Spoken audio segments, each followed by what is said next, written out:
அல்லாஹ்வுடைய தூதர் ஸல்லல்லாஹு அலைஹி வஸல்லம் மேலும் சொன்னார்கள், அப்துல்லாஹ் இப்னு அம்ர் ரலியல்லாஹு அன்ஹு அறிவிக்கிறார்கள், யார் மது குடித்து போதையில இருக்கிறானோ, போதையில இருந்து அல்லாஹ்விடத்திலே அந்த மது குடித்ததற்காக தௌபா செய்யவில்லையோ, அவனுடைய 40 நாட்களுடைய தொழுகை அல்லாஹ்விடத்திலே அங்கீகரிக்கவே படாது.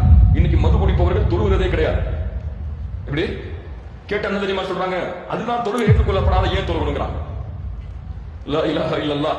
அடுத்து வ இன் மாத தகலனா, அவன் அல்லாஹ்விடத்திலே பாவ மன்னிப்பு கேட்காமல் அந்த குற்றத்திலேயே மரணித்தால் அவன் நரகத்திலே நுழைவான். அல்லாஹ் பாதுகாப்பானாக. அவன் அல்லாஹ்விடத்திலே மன்னிப்பு கேட்டு வந்தால் அல்லாஹ் மன்னிக்கிறான். 3 முறை, முதல் முறை குடிச்ச தௌபா கேட்கல அல்லது தௌபா கேட்ட அல்லாஹ் உன்னை மன்னிப்பான். 2வது முறையும் குடிச்ச தௌபா கேட்கல அல்லது கேட்ட அல்லாஹ் மன்னிப்பான். அல்லது நரகத்திலே நுழைவாய் தௌபா கேட்காமல் இருந்தால். 3வது முறை தான் உனக்கு கடைசி வாய்ப்பு. 3வது முறைதான் கடைசி வாய்ப்பு.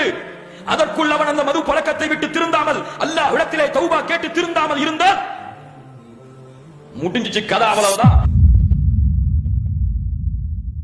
அல்லாஹ் தன் மீது கடமையாக்கிக் கொள்கிறான். நரகவாதிகளுடைய சீலையும் சலத்தையும் அவனுடைய வாயிலே ஊற்றுவதற்கு அல்லாஹ் தன் மீது கடமையாக்கிக் கொள்கிறான்.